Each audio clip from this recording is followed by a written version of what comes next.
Meus amados, nós vamos abrir a palavra de Deus na carta de Paulo aos Efésios, capítulo 3,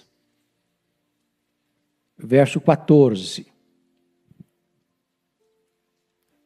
Hoje vou quebrar um pouco o meu protocolo e não fazer uma mensagem, um sermão expositivo, mas fazer um sermão que nós chamamos no seminário de sermão tópico. Um sermão sobre um tema, porque hoje eu gostaria de tratar com vocês sobre um assunto da mais alta importância, um tema urgente, necessário, oportuno para a igreja, nessa conjuntura que estamos vivendo. Nós vamos tratar hoje sobre a oração, a força mais poderosa da terra. E esse texto, escrito pelo apóstolo Paulo, inspirado pelo Espírito Santo, Paulo diz assim no verso 14: por esta causa, eu me ponho de joelhos diante do Pai. Paulo tinha uma causa importante, urgente, e o judeu orava sempre de pé, mas havia alguns momentos em que ele se colocava de joelhos para orar. E eu quero dizer aos meus amados irmãos, que o apóstolo Paulo foi considerado, e com justiça, ao longo da história, como o maior teólogo do cristianismo. Mas ao mesmo tempo, Paulo também foi um dos homens mais dedicados à oração. Quanto mais você conhece a Deus, mais você quer falar com Ele. Mais você é ousado na oração. Mas você quer buscar a face do Eterno. Isso porque não tem cristianismo sem oração. Não tem crente cheio do Espírito Santo sem oração. Não tem poder de Deus para a igreja sem oração. Não tem avivamento sem oração. Não tem abundantes conversões sem oração. Não há milagres na terra sem oração. Então, eu gostaria de conclamar você para nós entendermos o poder da oração. E eu queria, a título ainda de introdução desta palavra, fazer uma espécie de apanhado nas Escrituras, para ver se as pessoas que viveram antes de nós, no período bíblico, foram pessoas comprometidas com oração. E até que ponto a oração, muito mais do que um exercício devocional, muito mais do que você se sentir bem na presença de Deus, se a oração de fato mudava as coisas, mudava as circunstâncias. Quem muda a circunstância é Deus, mas Deus muda as circunstâncias através da oração. Quando o povo de Deus ora, Deus age. Quando o povo de Deus se põe de joelhos, o braço estendido de Deus começa a agir soberanamente na história. Se o povo de Deus não ora, as ações e as intervenções de Deus podem ser recolhidas. Então vamos ver isso. Você pega, por exemplo, o pai dos crentes, Abraão. Ele intercede por Ló. E Ló é poupado em Sodoma. Diz a Bíblia que Deus lembrou-se de Abraão e salvou Ló. Eu olho Jacó no Val de Jaboque orando em lágrimas. Eu não te deixarei ir se tu não me abençoares. E a Bíblia diz que ali a sua alma foi salva. Eu encontro um Moisés orando em Cades Barneia diante de uma situação crítica, porque Deus havia tomado a decisão de destruir aquele povo e começar uma nova nação através de Moisés, e Moisés se coloca na brecha em favor do povo e diz: Deus, perdoa este povo, ou risco o meu nome que escreveste. E Deus poupou a nação de Israel em resposta à oração de Moisés.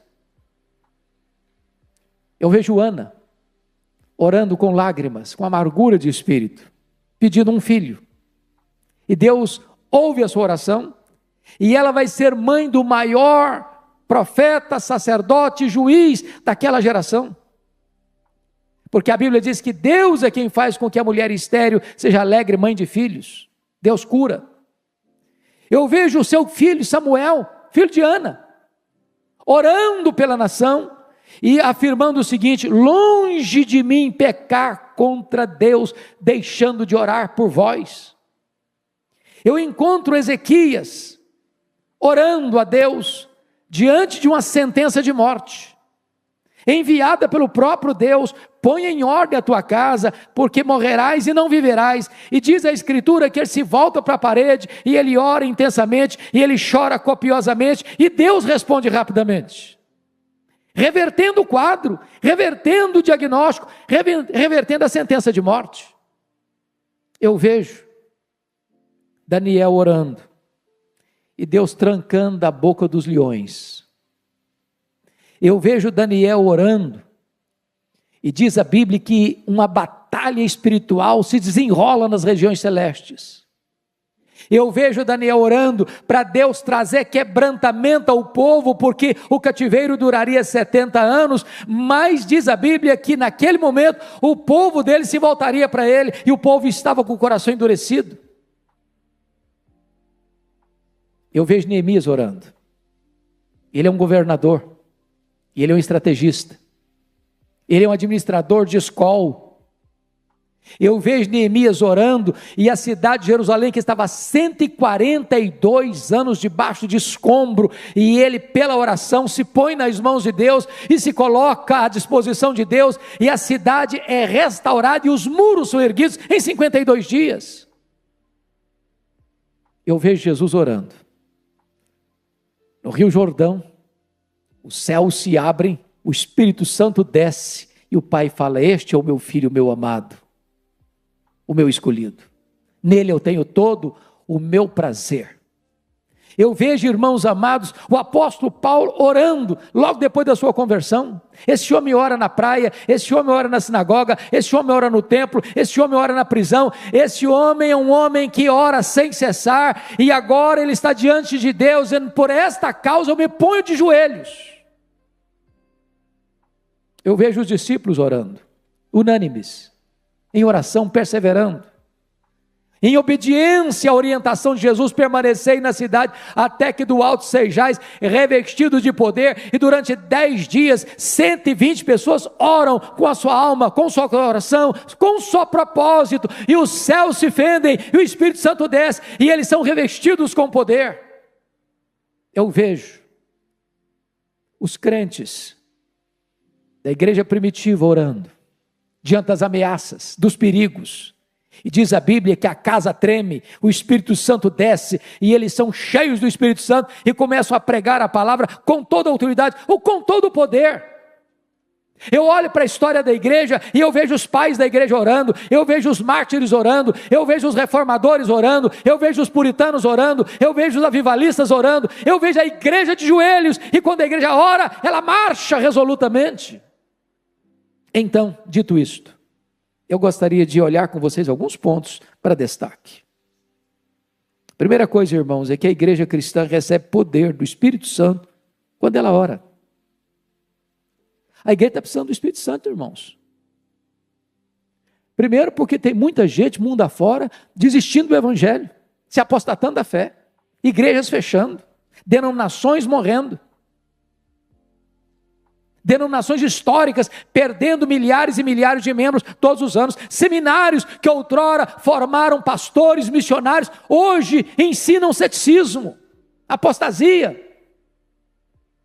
É hora da igreja orar para Deus reverter esse quadro, para Deus trazer um avivamento na Europa, na América, no Brasil, no mundo. Quando aqueles discípulos se reuniram no cenáculo, e todos perseveraram unânimes em oração durante 10 dias, o Espírito Santo desceu sobre eles. Eu vejo os apóstolos diante de uma demanda enorme de assistência social, quando as viúvas dos helenistas estavam sendo esquecidos, eles tomaram a decisão: vamos nos consagrar à oração e ao ministério da palavra, e vamos nomear homens cheios do Espírito Santo e cheios de fé, para tomarem conta da diaconia das mesas. Vamos nos concentrar na vida de oração. Eu vejo, queridos irmãos, que a igreja precisa orar. Mais do que nunca precisa orar numa crise como esta. Mas em segundo lugar, eu quero destacar que a oração é a base do avivamento da igreja. Como nós precisamos desse avivamento, irmãos? Nós não gostaríamos apenas de ler sobre o avivamento, de dizer para o povo: olha, houve um tempo em que Deus visitou o seu povo, em que Deus derramou o Espírito Santo. É gostoso ler, é importante ler o que Deus fez no passado em Jerusalém, o que Deus fez no passado em Antioquia da Síria, o que Deus fez no passado em Éfeso, o que Deus fez no passado lá nos primeiros séculos do cristianismo, o que Deus fez no passado lá na Reforma, o que Deus fez no passado lá na Inglaterra de John Wesley, o que Deus fez no passado lá nos Estados Unidos no século XIX com Dwight Lyman Moody, o que Deus está fazendo em outros lugares, mas nós queremos também aqui.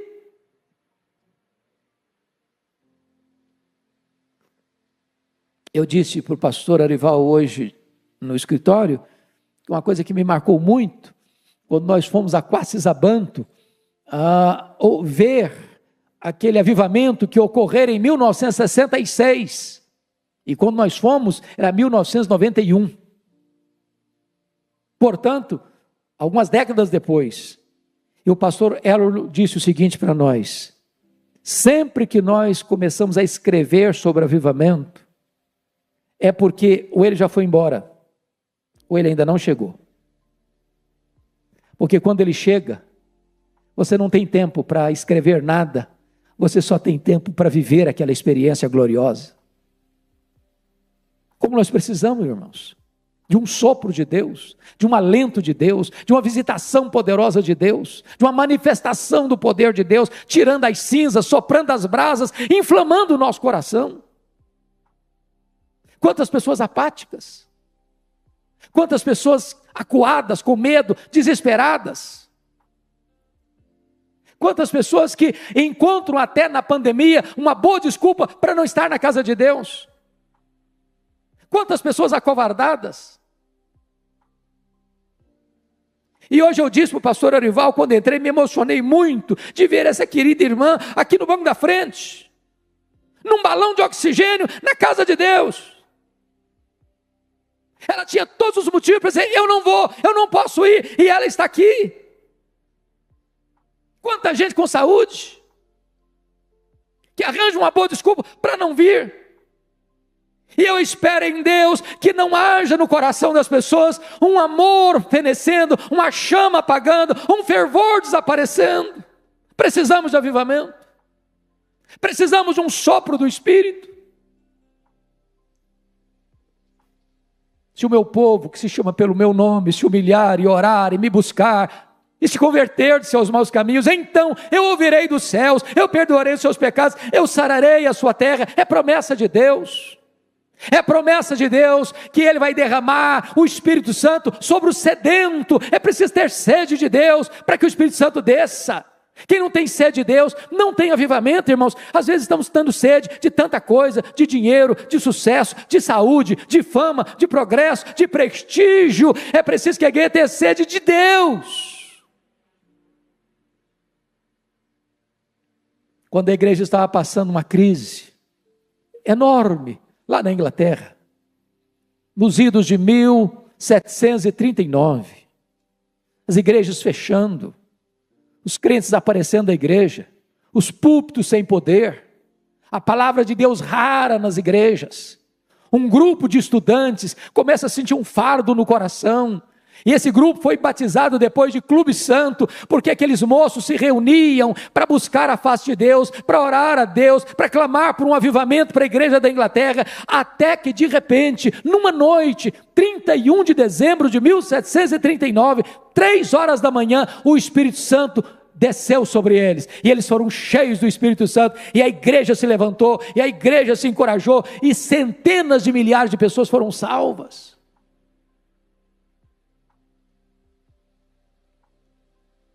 No século XIX, novamente quando a Inglaterra estava varrida pelo liberalismo teológico, Deus levantou um homem chamado Charles Haddon Spurgeon, e aquele homem pregava para 12 mil pessoas todo domingo, e alguém perguntou: mas qual é o segredo de tanta gente vir, e de tantas mudanças, de tantas conversões, de tanta manifestação do poder de Deus? Ele disse: é a reunião de oração da igreja na segunda-feira. Essa reunião de oração é a usina de poder da igreja. precisamos de orar para recebermos um poderoso avivamento dos céus. Mas em terceiro lugar, irmãos, prestem bem atenção nisso, a oração é a base para a restauração de uma nação. Preste atenção nisso, quem muda a nação não são os políticos. A igreja precisa entender que está na mão da igreja esta usina de poder, esta arma mais poderosa do mundo. É Deus quem põe no trono e tira do trono. É Deus quem levanta uma nação e faz baixar uma nação, cair uma nação. Olha para a história e você verá isso. Quando Ezequias orou, diz a Bíblia que Deus livrou Jerusalém e o seu reino, o reino de Judá, de um ataque terrível, de um poderosíssimo império que já havia derrubado o reino do norte, Samaria. Deus poupou a nação em resposta à oração do líder daquela nação. O doutor Edwin Orr, que talvez foi a maior autoridade sobre o avivamento no século XX, que esteve aqui no Brasil, no centenário da Igreja Presbiteriana do Brasil, narra sobre o colapso econômico que atingiu os Estados Unidos nos idos de 1850. Ele diz que naquela época os bancos faliram e fracassaram. Os empresários estavam em crise. As estradas de ferro faliram. As fábricas fecharam. Milhões de trabalhadores desempregados. É um cenário muito parecido, às vezes, com o que nós estamos começando a assistir no Brasil e no mundo. A economia colapsando. A saúde entrando numa situação, como já foi descrita aqui pelo pastor Arival, de adversidade, porque quando você acha que a coisa está melhorando, de repente surge uma novidade, que contraria a expectativa, ou mesmo o saber da ciência, e muda tudo. Pois bem, diante daquela crise, no dia 1º de julho de 1857, um homem chamado Jeremias Lampier, um homem de negócios, comerciante, assumiu o posto de missionário urbano em Nova York. A sua denominação estava perdendo milhares de membros todos os anos. E Jeremias Lampier imprimiu um folheto e distribuiu em Nova York. No dia 23 de setembro de 1857, ele começa uma reunião de oração no hotel. O objetivo era juntar comerciantes, mecânicos, viajantes, para buscarem a Deus. No primeiro encontro, na primeira reunião de oração, 6 pessoas. Na segunda semana, 40 pessoas. Em 6 meses, tinham 10.000 homens de negócios orando em Nova York por um avivamento nos Estados Unidos da América. Esse avivamento chegou, irmãos, e varreu toda a nação. Boanerges Ribeiro escreveu um livro sobre Moody, que estava vivenciando essa experiência, e disse que a seara estava em fogo. Quando se percorria a nação, parecia que o país inteiro era uma reunião de oração. As igrejas se fortaleceram. Como fruto desse avivamento, um jovem que estudava em Princeton, ao escutar um sermão do seu professor Charles Hodge, pregando sobre obra missionária, ele sentiu o chamado de Deus e veio para o Brasil, Ashbel Green Simonton, com 26 anos, para plantar a igreja presbiteriana do Brasil. A nossa denominação é fruto desse avivamento. Eu espero, amados irmãos, que Deus nos mova a orar pelo Brasil. Estamos vivendo uma crise política em todos os poderes constituídos, precisando de uma visitação do céu, de homens que governam, de homens que legislam, de homens que julgam, que têm o temor de Deus, que reconheçam que Deus é soberano e que feliz é a nação cujo Deus é o Senhor. Precisamos de uma igreja quebrantada, de uma igreja sedenta de Deus, de uma igreja que entra na brecha da oração, de uma igreja que paga o preço da oração, da renúncia, para que Deus visite a nossa terra e poupe a nossa nação. Mas talvez alguém diga assim: bom, mas a oração não muda a circunstância. Pois eu quero lhe dizer aqui, quem muda a circunstância é Deus. Não é a oração que é poderosa. A oração aciona o braço do Todo-Poderoso. É quando a igreja fraca ora ao Deus onipotente, Deus age e muda as circunstâncias. Se não vejamos. Está escrito na Bíblia que quando, numa batalha, Moisés estendia as mãos, intercedendo pelos soldados que estavam no campo. Enquanto ele orava, com as mãos estendidas, os seus soldados prevaleciam.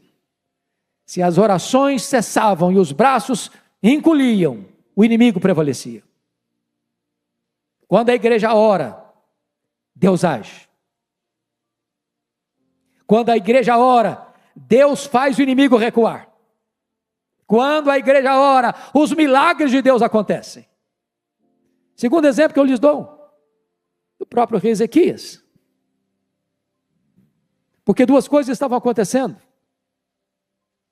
Ezequias começa a reinar com 25 anos. Ele reina 29 anos. Quando ele estava com 39 anos de idade, ele enfrenta dois problemas impossíveis de serem resolvidos pelo engenho humano. Primeiro, um ataque militar do mais poderoso império do mundo, o Império Assírio, maior império da época. Já tinha derrubado Samaria. Agora cerca Jerusalém, tem 185 mil soldados na época, mais do que a população de Jerusalém, cercando a cidade. E o rei manda um recado, e o comandante manda um recado para o rei Ezequias: pode se render, porque Deus nenhum pode livrar você da minha mão. Diz a Bíblia que Ezequias orou, e Deus mandou um anjo, e matou naquela noite 185 mil soldados assírios, e libertou Jerusalém, em resposta à oração. Mas uma segunda situação que mudou, é que diz a Bíblia que este rei, com 39 anos de idade, embora rico, poderoso, ele enfrenta uma enfermidade, uma úlcera. Nenhum médico podia tratá-lo, nenhuma medicina podia curá-lo. E a ordem de Deus para ele, por meio do profeta Isaías, foi: põe em ordem a tua casa, porque morrerás e não viverás. Pois diz a Bíblia que ele se voltou para a parede, orou e chorou. E Deus reverteu o quadro, e Deus suspendeu a sentença de morte, e lhe deu mais 15 anos de vida.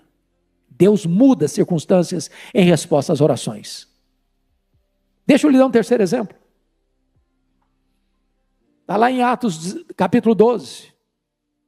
O rei Herodes Agripa I já tinha passado ao fio da espada e degolado Tiago, irmão de João.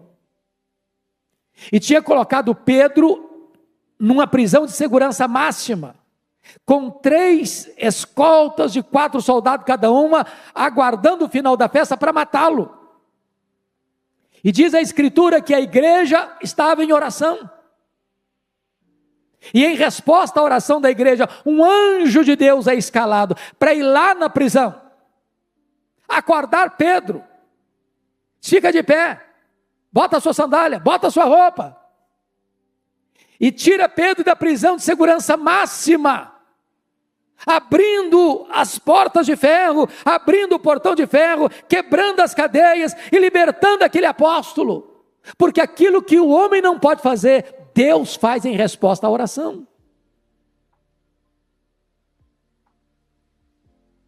Talvez você diga: bom, mas isso aconteceu no período bíblico. Mas deixa eu só lhe dar um exemplo nosso aqui. Se você um dia tiver a paciência de ler o prefácio de Dona Eusa Lidório, ao livro que tive a bênção de escrever, Mães Intercessoras, você vai ver lá o relato de Dona Eusa Lidória, mãe de Ronaldo Almeida Lidório.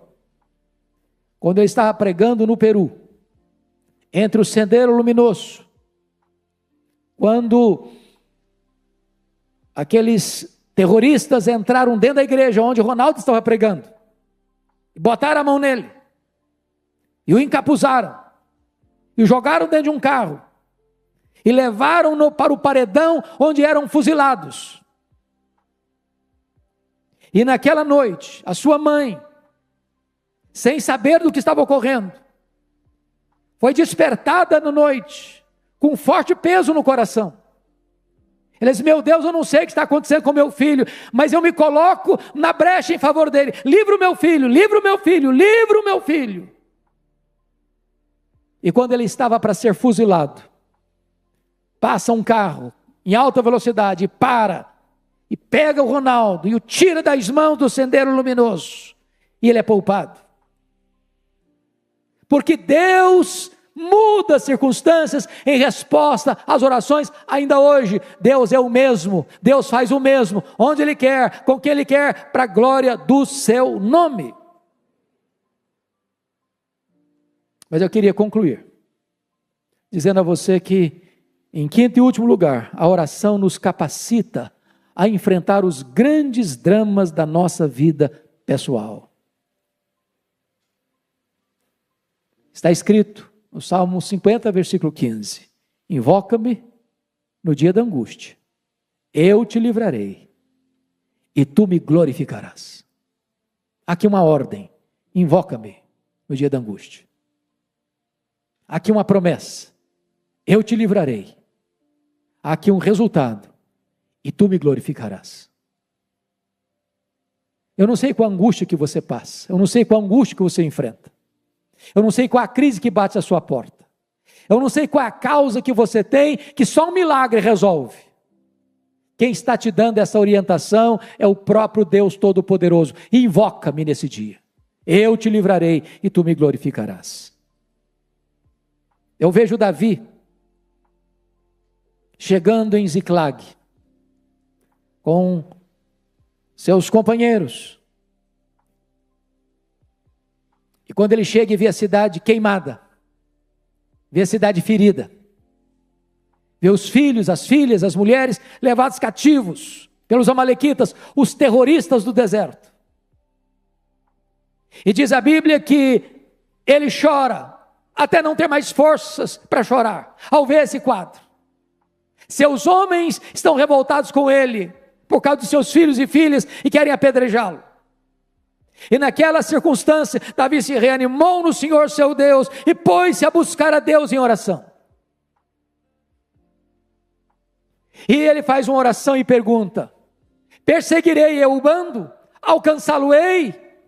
Em outras palavras, Deus, eu vou aceitar passivamente a decretação da derrota na minha vida, na minha família, na família dos meus amigos, ou eu vou reagir? E Deus diz para ele: reage, Davi, porque tudo que o inimigo tomou de você, você vai trazer de volta. E Deus reverteu aquele quadro. E eles foram, e eles lutaram, e eles venceram, e eles tomaram de volta os filhos, as filhas, as mulheres, os despojos, tudo Davi tornou a trazer. Sabe por quê? Porque Deus responde às orações e reverte as situações mais difíceis, até mesmo impossíveis.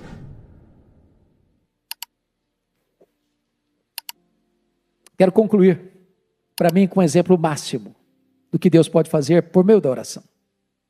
A experiência do próprio Jesus, o Filho de Deus. Quando ele entrou no Getsêmani, naquela noite fatídica, onde ele foi preso, cuspido, esbordoado e julgado pelo Sinédrio e acusado de blasfêmia e conspiração, diz a Escritura que ao ficar apenas com os 3 discípulos mais próximos, Pedro, Tiago e João, ele abre o coração para eles e diz: a minha alma está profundamente triste até a morte, ficai comigo, vigiai comigo. E diz a Escritura que Jesus entra então na mais titânica batalha da humanidade, prostrado sobre os seus joelhos, com o rosto no chão, oferecendo forte clamor e lágrimas. Ele orou, ele chorou, ele suou sangue. Mas quando ele se levantou dali, não tinha mais angústia. Não tinha mais angústia. Agora os inimigos chegaram, armados até os dentes, e ele que se apresenta e pergunta: quem vós buscais? A Jesus o Nazareno? Pois sou eu. E caíram por terra. A partir daqui ele é espancado, ele é cuspido, ele é esbordoado, está firme como uma rocha.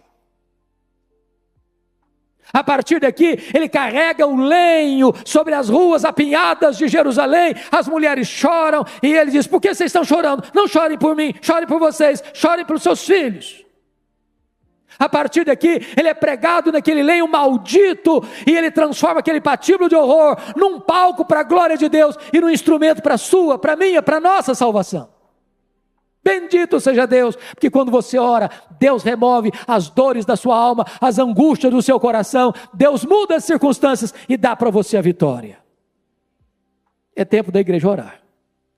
Por esta causa, eu me ponho de joelhos. Que Deus nos ajude. Amém. Irmãos amados, vamos abrir a palavra de Deus no primeiro livro de Samuel, capítulo 17. Primeiro livro de Samuel, capítulo 17.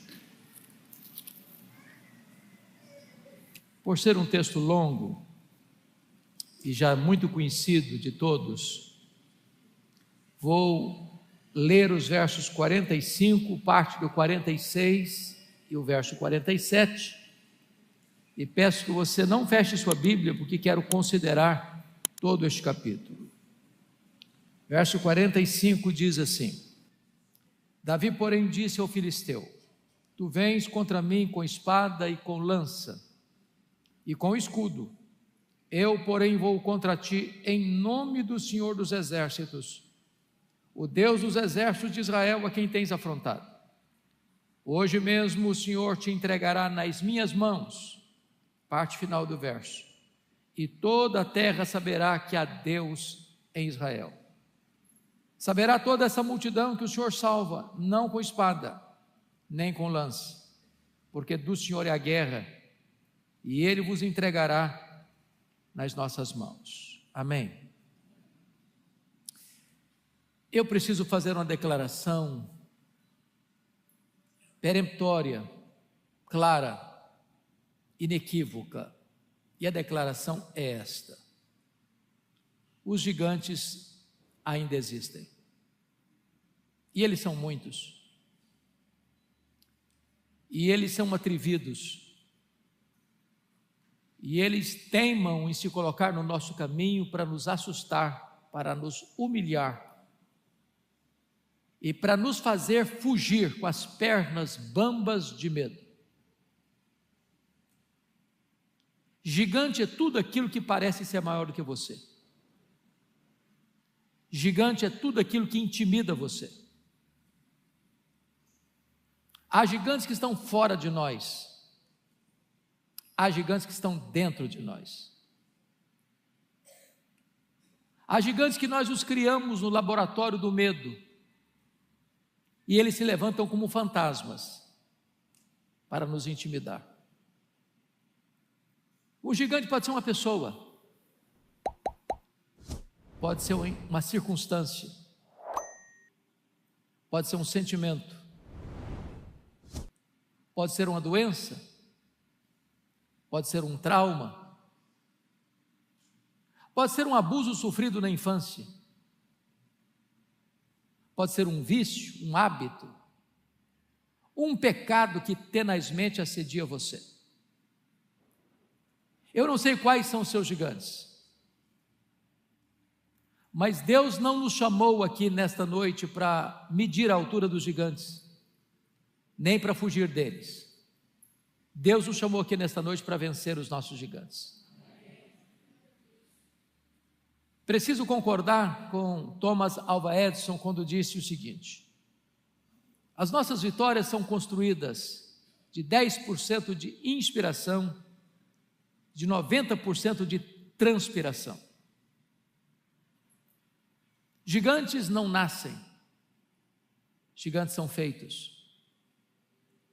O próprio Thomas Alva Edison, considerado um dos maiores cientistas de todos os tempos, enfrentou gigantes já desde a sua infância. Quando levado para a escola e não tinha todos os direitos que se tem hoje, a escola o devolveu à sua família. E ele perguntou para sua mãe: mamãe, por que a escola não me quis? E a sua mãe lhe respondeu: é porque você é inteligente demais, meu filho. Seus coleguinhas não vão conseguir acompanhar seu raciocínio. Eu vou investir em você. E veio a se tornar o maior cientista que registrou mais patentes até hoje. Foi, por exemplo, ele que inventou a lâmpada elétrica. Foram mais de 1000 passos para inventar a lâmpada elétrica. Alguém lhe disse: você não se sente fracassado? Depois de tantas experiências? Ele disse: não, eu inventei a lâmpada elétrica. Esta foi uma vitória de mais de 1000 passos. Quais são os seus gigantes? Vencedores gigantes superam as suas dificuldades, por maiores que elas sejam. Vem à minha mente agora a história de John Milton. Ele ficou completamente cego aos 50 anos de idade. Alguém poderia dizer: não tem mais perspectiva de futuro. Mas depois de completamente cego, ele escreveu o grande clássico, O Paraíso Perdido. Vem à minha mente a história de Ludwig van Beethoven, cujos médicos recomendaram à mãe abortar, porque certamente haveria um problema de formação genética. A mãe se recusou a fazê-lo, e nasceu um gênio da música.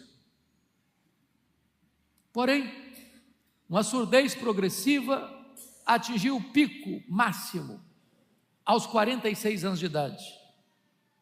E aos 46 anos de idade, Ludwig van Beethoven estava completamente surdo. Para um músico, parece ser o fim da carreira.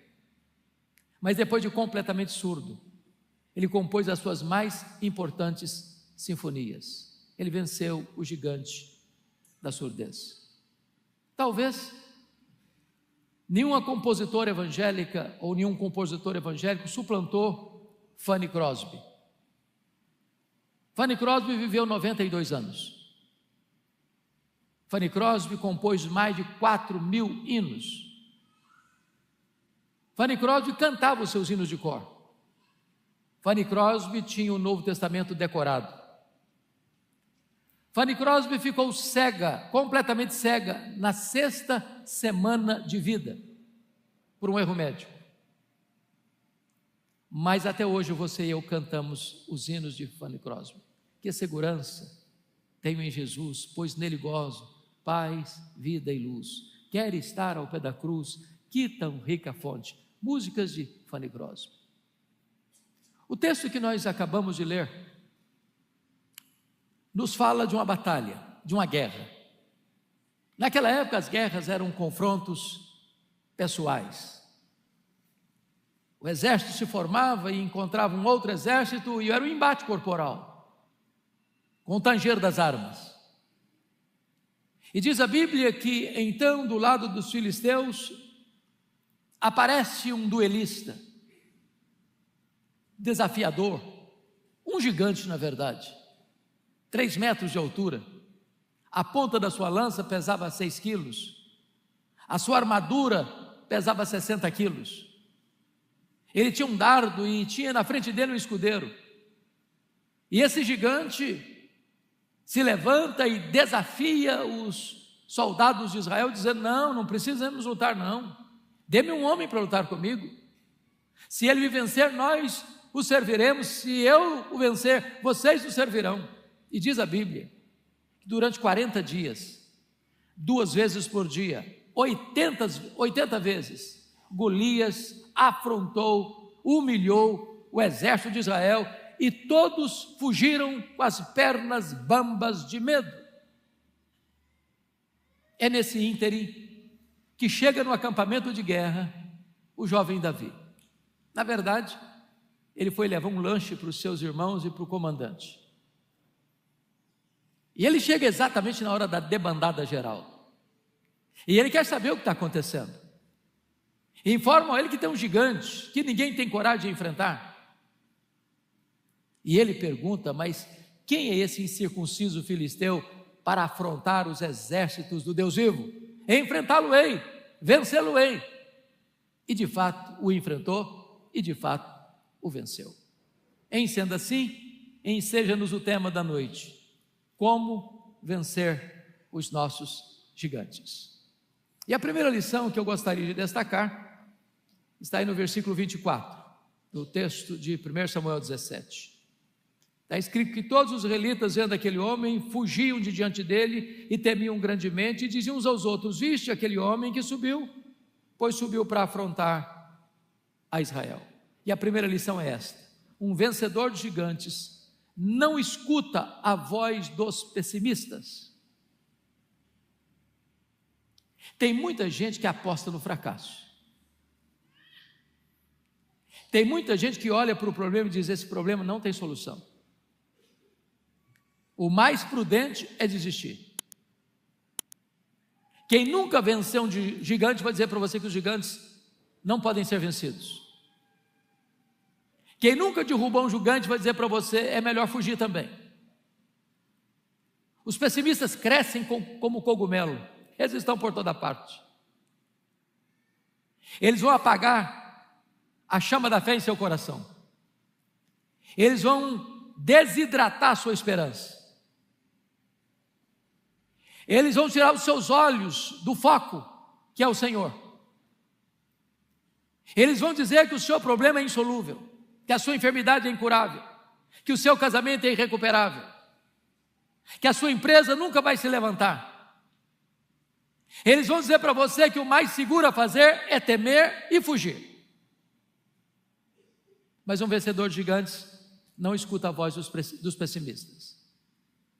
A sua confiança não está na sua própria força, a sua confiança está no Senhor. E quando você coloca a sua causa diante do Senhor, para Ele não há impossíveis, para Ele não há problema insolúvel, para Ele não tem pecado que Ele não perdoe, para Ele não tem causa que Ele não resolva, para Ele não tem doença que Ele não cure, para Ele não tem casamento sem solução. Ele é o Deus dos impossíveis. Não escute a voz dos pessimistas. A segunda lição que eu aprendo nesse texto está nos versos 14 a 16. Confira comigo. Davi era o mais moço, só os 3 maiores seguiram Saul. Davi, porém, ia a Saul e voltava para apacentar as ovelhas de seu pai em Belém.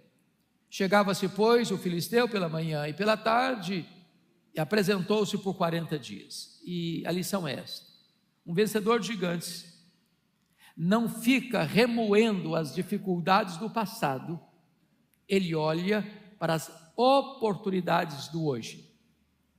Entendamos isso.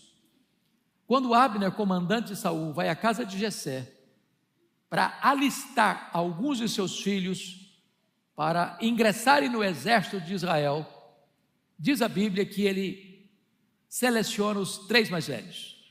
Davi era o caçula de 8 irmãos, nem lembrado foi. Talvez Abner pensasse: ele não tem cancha para ser soldado, ele não tem idade para ser soldado, ele não tem experiência para ser soldado, ele não tem habilidades ainda para ser um soldado. Nem lembrado ele foi. Entretanto, era o único homem em Israel que tinha coragem para enfrentar o gigante. Talvez alguém vai dizer para você: bom, você ainda é muito novo. Bom, você é muito experiente ainda. Bom, você ainda não teve aquele curso, ou ainda você não fez aquele treinamento.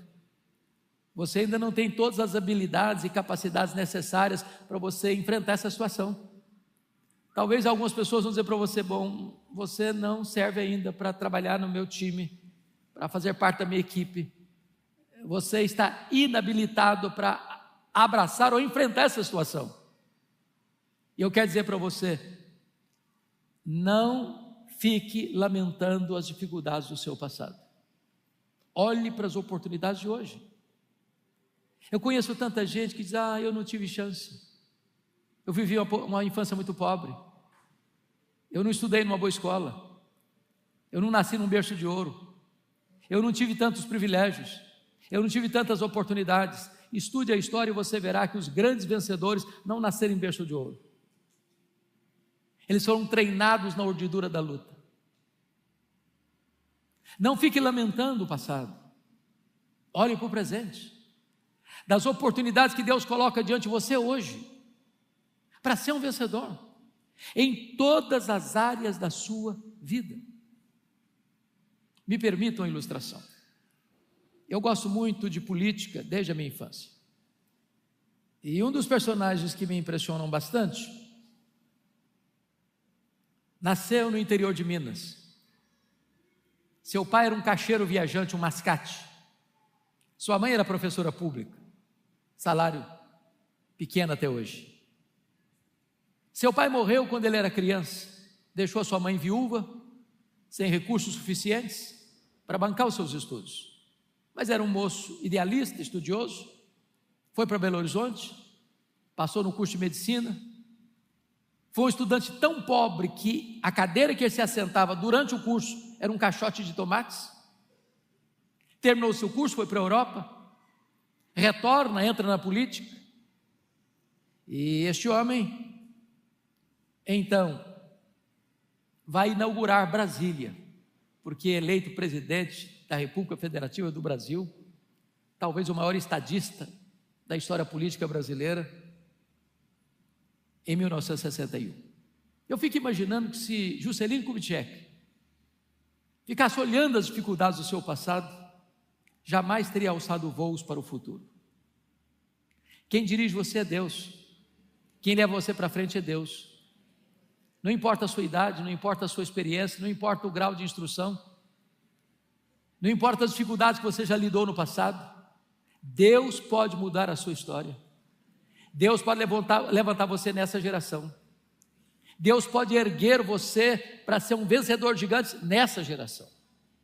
Suas limitações não são impossibilidades para Deus, são oportunidades para um grande milagre de Deus na sua vida e na sua história.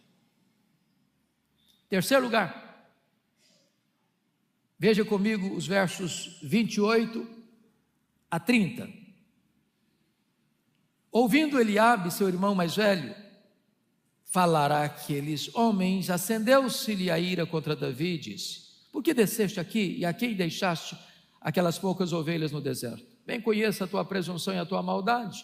Desceste apenas para ver a peleja. Respondeu Davi: que fiz eu agora? Só fiz uma pergunta. Desviou-se dele para outro e falou a mesma coisa. Terceira lição: um vencedor de gigantes é aquele que aprende a lidar com os seus críticos. Eu sou pastor há 43 anos. Eu nunca vi, pastor Abdala, alguém se levantando para fazer algo relevante do reino de Deus que não tenha enfrentado críticas. Tem crítica que é positiva, quando o crítico chega para você com a intenção de ajudar você, dizendo o seguinte: olha, você está fazendo desse jeito, mas se você fizer daquele outro jeito, você terá mais êxito. Ele quer o seu bem. Mas há críticos que se aproximam para derrubar você.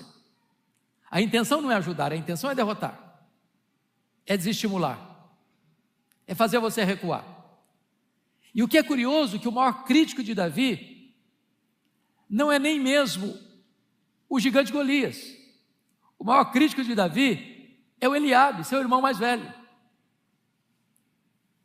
E agora eu gostaria de dizer para você quando é que a crítica dói mais, porque às vezes ela dói sempre. Mas quando ela dói mais? Primeiro, a crítica dói mais quando ela vem daqueles que deveriam estar do nosso lado e estão contra nós. É o chamado fogo amigo. É quando a crítica vem daquelas pessoas que fazem parte da sua família, da sua igreja, da sua comunidade, da sua parentela, da sua vizinhança, da sua empresa, das pessoas que deveriam remar a seu favor, estão remando contra. Segundo, a crítica dói mais quando ela vem daqueles que nos conhecem há muito tempo e, não obstante isso, ainda nos criticam. Que vejam vocês, se Eliabe era o mais velho, de 8 irmãos, o Davi era o caçula, significa que Eliabe viu Davi nascer, viu Davi crescer. conhecia o caráter de Davi, mas mesmo assim ele critica Davi, apesar de conhecê-lo. Tem gente que é mais incomodada pelas suas virtudes do que pelos seus defeitos. Esses são os críticos que machucam mais. Mas em quarto lugar, a crítica dói mais quando ela é contínua, sem pausa, sem trégua. Olha a pergunta que Davi fez para ele no verso 29. Que fiz eu agora? Só fez uma pergunta. O que está por trás dessa pergunta aqui?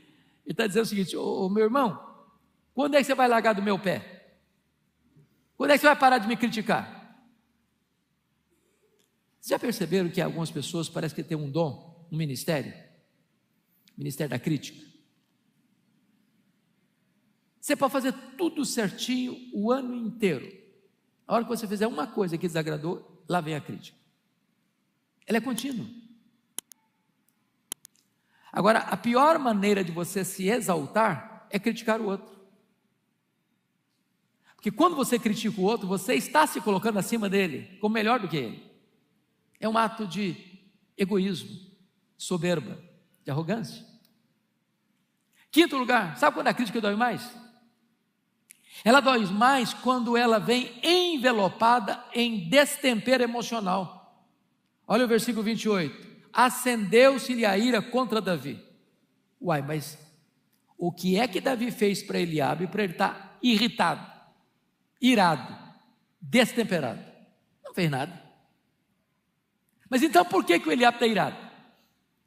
Ele está irado com a possibilidade de Davi vencer essa batalha, derrotar o Golias e ele não colher os lauréis da vitória. Desculpem-me dizer isso, não é fácil de dizê-lo, nem muito menos de ouvir. Nós, seres humanos, por causa do pecado, temos mais facilidade de chorar com os que choram do que nos alegrarmos com os que se alegram. Tem gente que pode até lidar bem com o seu fracasso, mas não consegue lidar bem com a sua vitória. Porque na cabeça delas, elas deveriam ser honradas e não você. Esse era o problema de Eliabe. Mas ainda, sabe quando a crítica dói mais? É quando o crítico tem a síndrome de Deus. Porque veja você no verso 28, o que Eliabe vai falar para Davi. Ele diz assim: bem conheço, lá no finalzinho, bem conheço a tua presunção e a tua maldade, desceste aqui para ver a peleja. Ora, isso é um juízo de valor. Isso é julgar o foro íntimo. Isso é dizer: eu conheço o que você está pensando, eu sei o que você está sentindo, você está aqui, ô Davi, é por pura maldade. Agora vejamos, ele tem razão na crítica? Por que Davi está naquele acampamento? Para que Davi está naquele acampamento? O que Davi foi fazer naquele acampamento? Entendamos isso. Davi, ao ir ali, ele está sendo muito humilde, porque ele poderia dizer para o seu pai assim: papai, o senhor está me pedindo para levar uns queijos e uns pães lá para os meus irmãos, mas deixa eu dizer uma coisa para o senhor sabe o que aconteceu na nossa casa?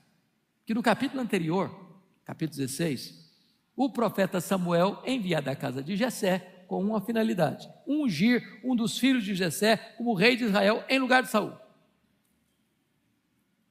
Quando Samuel chegou, já viu de cara o Eliabe, o cara capa de revista, bonitão, sarado, uma coisa espetacular. Aí o profeta pensou: esse é o ungido do Senhor. Deus disse: não, vai devagar, profeta, você só está olhando o exterior. Esse guarda-roupa todinho aí é casca pura, só tem verniz. Nesse não. Passaram em fila todos os outros filhos de Jessé. Deus: não é esse, também não é esse, também não é esse, também não é esse. Aí o profeta perguntou: mas acabaram os filhos? Ele disse: não, tem um caçula, mas o caçula não conta. O caçula está cuidando de ovelha. E o profeta diz: manda chamá-lo, porque nós não vamos sentar à mesa enquanto ele não chegar. Quando Davi chega esbaforido, cheirando ovelha, Deus disse para o profeta: esse aí pode entornar o azeite na cabeça dele. Foi ungido rei de Israel na presença dos irmãos, de toda a família. O Davi poderia dizer para Jessé: ô papai, sinto muito papai, eu não posso mais ir lá naquele acampamento como office boy. Não dá mais papai, o senhor não sabe o que aconteceu? Eu sou rei agora, só não tomei posse ainda, mas já fui eleito, já fui escolhido. E eu agora preciso manter minha pose, eu preciso manter minha imagem. Não, o senhor arranja outro, eu não vou não. Portanto, quando Davi vai, ele não é presunçoso, ele não é maldoso, ele é humilde. Mas o crítico é capaz de ver uma virtude sua e dizer que essa virtude é um defeito. Ele é capaz de inverter os papéis. Mas em último lugar, sabe quando a crítica dói mais? A crítica dói mais quando o crítico tem o propósito de humilhar você em público. Olha a pergunta do Eliabe a Davi no verso 28, confira aí comigo. Ele pergunta assim: por que desceste aqui? E a quem deixaste aquelas poucas ovelhas no deserto? O que Eliabe está querendo com isso? Está dizendo para o caçula, porque filho, eu sou caçula. Caçula, todos os irmãos acham que pode mandar nele. Tem caçula aqui também hoje? Não é mais ou menos assim? Eu acho que Eliabe está dizendo o seguinte: ô menino, recolha-se a sua insignificância. Vê se enxerga, rapaz. Você não passa de um pastorzinho de poucas ovelhas no deserto, vem aqui querendo onde valentão, enfrentar um gigante que tem um exército inteiro fugindo dele. Quem é você, rapaz? Qual o propósito do Eliabe? Humilhar Davi, em público. Agora, qual é a única atitude para lidar com o crítico? Só tem uma atitude correta. Foi o que Davi fez no versículo 30. Fugiu dele, foi falar com outra pessoa. Permita-me dizer isso com toda clareza. Se você der atenção e ouvido aos seus críticos, você perde a alegria, você perde a paz, você perde o apetite, você perde o sono, você perde a saúde, você perde o foco.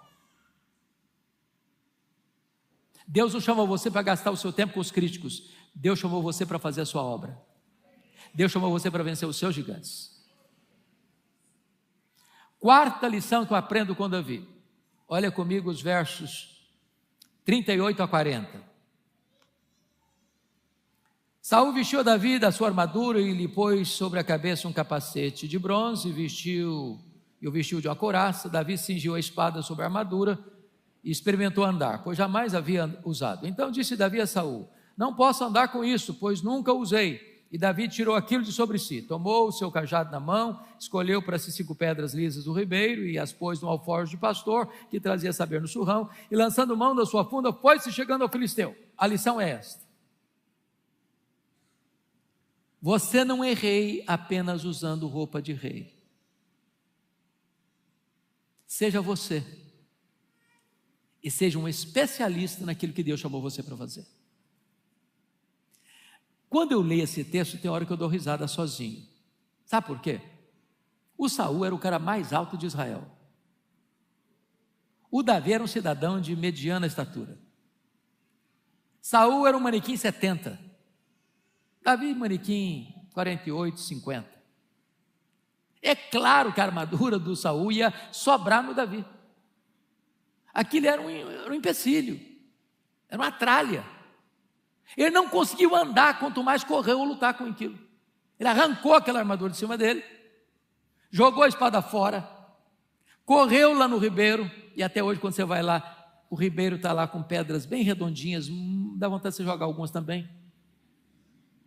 Botou 5 no embornal e disse: com isso aqui eu sou doutor, disso aqui eu entendo. Eu sou capaz de acertar um fio de cabelo, quanto mais a testa de um gigante. O que Davi está nos ensinando? Davi está nos ensinando, queridos, que você não precisa ser outra pessoa. Deus só fez você e jogou a forma fora. Se você não for você, ninguém mais será. Deus usa cada pessoa com o seu dom, com o seu talento, com o seu estilo. Agora, você precisa ser um especialista naquilo que você faz, em qualquer área da vida. Se você fizer salgadinho, você tem que fazer o melhor salgadinho da cidade. Se você for um professor, seja o melhor professor da cidade. Se você for um médico, um engenheiro, um professor, um advogado, um empresário, um empregado, seja o melhor que você puder ser. O mundo hoje é o mundo dos especialistas. Por exemplo, quem de nós não se lembra que há bem pouco tempo você tinha um médico da família, que era médico do pai, do avô, da mãe, do filho, da filha, do neto, da neta, que clinicava do alto da cabeça à ponta dos pés. Hoje, se a dor é de um lado, é um médico. Se a dor é do outro lado, é outro médico. Se a dor de dente é de um jeito, é um dentista. Se a dor de dente é do outro jeito, é outro dentista. Porque o mundo é o mundo hoje dos especialistas e não das generalidades. Então, o que é que Deus chamou você para fazer? O que é que você faz? Qual é a sua profissão? Qual é o seu trabalho? Seja um especialista. Não fique na média do medíocre. Agora, você é crente, não seja um crente meia boca. Seja crente de verdade. Ande com Deus, honre a Deus, seja fiel a Deus. Leia a sua Bíblia, tenha uma vida abundante de oração. Seja um crente fiel, seja um crente dizimista, seja um crente generoso. Ponha a mão no arado e não olhe para trás. Essa é a lição que eu aprendo com Davi nesse texto. Mas há uma quinta lição que eu gostaria de partilhar. Vamos ler agora os versículos que nós lemos no começo, 45 a 47, não preciso reler. E o princípio que está aqui é este: muito embora você seja especialista no que Deus chamou você para fazer, você precisa entender que a vitória não vem da sua perícia, da sua capacidade, da sua especialidade. A vitória vem das mãos de Deus. Quando Davi vai enfrentar o gigante, ele diz: você vem contra mim com espada, com pau, com escudo, com lança, mas eu vou contra você em nome do Senhor dos Exércitos. E toda a terra saberá que há Deus de Israel, que o Senhor nos dá a vitória, não com armas carnais, mas com armas espirituais. Oh, irmãos amados, essa é uma lição fundamental na vida. A Bíblia diz que se você for se gloriar, não se glorie na sua força, não se glorie no seu poder, não se glorie na sua riqueza, glorie-se em conhecer ao Senhor. A vitória não é do braço da carne, a vitória vem de Deus. Quem capacita é Deus, quem triunfa sobre os nossos inimigos é Deus. Você precisa entender isso, porque do contrário, você vai achar que a vitória veio das suas mãos, e não é verdade. É Deus quem entrega, é Deus quem faz, é Deus quem abre portas, é Deus quem fecha portas, é Deus quem capacita, é Deus quem unge, é Deus quem que dá vigor e poder. É Deus, do começo ao fim, tudo vem dele, tudo é por meio dele e tudo é para ele. Não a nós, Senhor, não a nós, mas ao teu nome, a glória. Mas há uma sexta lição que eu quero partilhar. Versículo 48, veja comigo. Sucedeu que, dispondo-se o filisteu a encontrar-se com Davi, este se apressou e, deixando as suas fileiras, correu de encontro ao filisteu. E a lição é essa: um vencedor de gigantes tem pressa para vencer. E eu peço a você que compare o verso 48 com o verso 24, que é a metade do 48. Porque no 24 diz que todos os israelitas, vendo aquele homem, fugiam de diante dele. O verso 48 diz que, sucedendo, dispondo-se os filisteus a encontrar-se com Davi, esse apressou, deixando as suas fileiras, e correu de encontro ao filisteu. Enquanto uns fogem, outro corre para solucionar o problema. Pensemos aqui. Às vezes, irmãos, nós somos lerdos em enfrentar os nossos problemas. Desculpe da expressão, às vezes nós vamos empurrando com a barriga, ou colocando o problema debaixo do tapete, protelando, postergando, adiando a solução. Aquela conversa, aquele confronto, aquele aconselhamento, aquela decisão. Vamos adiando, deixamos para depois. Amanhã eu resolvo isso. Quem sabe, outra hora. Eu aprendi com a minha mãe uma frase muito simplória, mas verdadeira. Ela disse assim: meu filho, é melhor ficar vermelho por meia hora do que amarelo a vida inteira. Tome decisões. Porque quanto mais você adia a solução do problema, mais o problema fica encruado, difícil de resolver. Davi age 100% diferente dos soldados de Israel. Os outros fugiam, ele avançou. No território que todo mundo achava que não tinha solução, ele viu a saída, ele viu a solução. Então, em nome de Jesus, não se acovarde. Os tímidos, os covardes, não herdarão o reino de Deus. É hora de avançar, é hora de agir, é hora de enfrentar o problema, é hora de derrotar os gigantes, é hora de vencer o pecado, é hora de enfrentar as mais duras batalhas da vida e dizer: Deus vai me conduzir em triunfo, Deus vai me dar a vitória vem das mãos de Deus. E eu encerro com a última lição. Veja comigo o verso 52. Então os homens de Israel e Judá se levantaram e jubilaram e perseguiram os filisteus até Gate e até as portas de Ecrom. E caíram filisteus feridos pelo caminho de Sarim até Gate até Ecrom. A lição aqui é esta: um vencedor de gigantes é aquele que pode até fazer carreira solo para enfrentar o problema, mas não celebra a vitória sozinho. Ao contrário, ele encoraja outros também a vencerem. Quando Golias veio de encontro a Davi, e Davi corre de encontro a ele, o gigante o afronta, zomba dele e o escarnece, blasfema contra o seu Deus. E Davi diz: você vem contra mim com espada, com escudo, com lança, eu vou contra você em nome do Senhor dos Exércitos. E Davi, que já tinha enfrentado um leão, já tinha enfrentado um urso, já tinha enfrentado as feras predadoras das suas ovelhas, pega a sua funda e encaixa uma pedra, gira a funda, e aquilo é um míssil, aquilo é um projétil, e ele encrava aquela pedra na cabeça, no crânio do Golias, e ele cai, e Davi sobe em cima do seu corpo, gigantesco, pega a sua espada e tosa a sua cabeça. E quando os soldados tímidos e acovardados de Israel veem essa bravura de Davi, recobram ânimo e todos entram na peleja e conseguem uma consagradora e exponencial vitória. Um vencedor encoraja outras pessoas a vencerem. Pense comigo agora na igreja. Quanta gente que você conhece está precisando de uma palavra, de um telefonema, de uma visita, de um encorajamento. Meus irmãos, a Bíblia diz que a vida e a morte estão no poder da língua.